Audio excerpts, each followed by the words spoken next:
Hello guys, welcome to my channel. In this video, we will discuss the story of England's turmoil and triumph. The birth of a kingdom, 33 AD, 800 AD. Long before England was a powerful kingdom, it was a land of warring tribes, dense forests, and untamed rivers. Native Celts, who had lived in Britain for centuries, worshipped nature, fought with iron swords, and built massive hill forts. Their world changed forever when the Romans arrived in 43 AD, led by Emperor Claudius.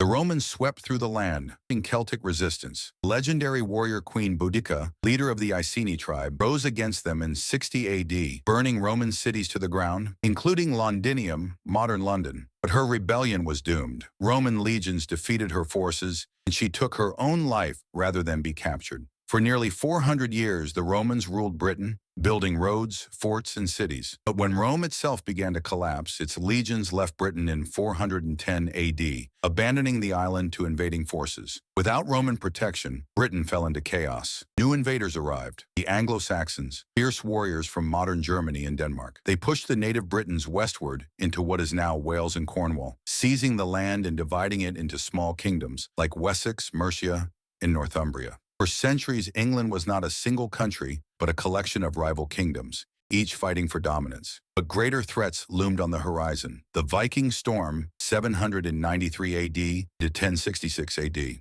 morning of June 8, 793 AD, started like any other on Lindisfarne, a peaceful monastery off the coast of Northumbria. But as the monks prepared for prayer, dark ships with carved dragon heads appeared on the horizon. The Vikings had arrived. With terrifying speed, Norse warriors stormed the monastery, killing the monks and looting treasures. This was the first of many raids that would terrorize England for over 200 years. Viking warlords seized land, establishing the Danelaw, a Viking-controlled region in eastern England. But England was not without its heroes. One man, Alfred the Great, refused to let the Vikings win. After a series of devastating defeats, Alfred fled to the marshlands of Somerset, gathering loyal warriors. In 878 AD, he launched a surprise attack at the Battle of Hastings, defeating the Viking leader Guthrum and forcing him to accept peace.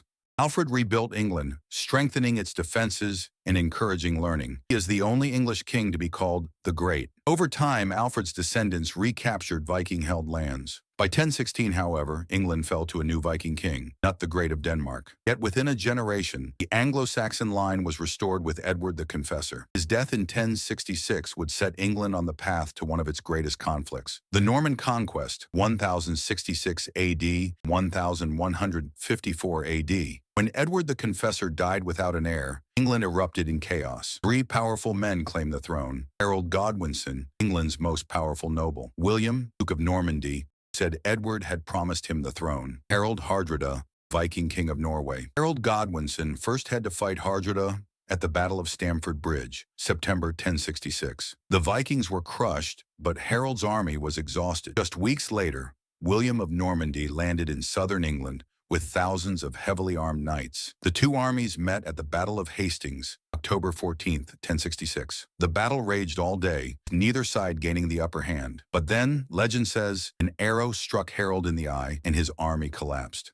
William was victorious. On Christmas Day, 1066, he was crowned King William I, known as William the Conqueror. William brought Norman rule, building massive castles like the Tower of London, creating the Domesday Book, a record of all the land in England. His conquest forever changed the nation's language, laws, and rulers. But Norman rule was harsh and rebellions flared. The English people endured high taxes, brutal punishment, and the loss of their lands to French-speaking lords. The old Anglo-Saxon England was gone, replaced by a new Norman kingdom. The Fourth War of the Roses, 1455 to 1487.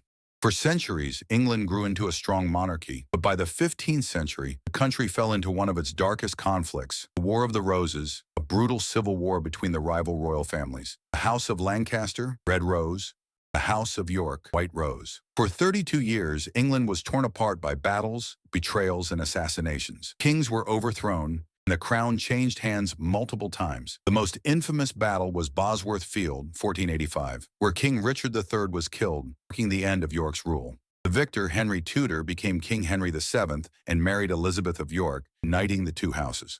His son, Henry VIII, would change England forever.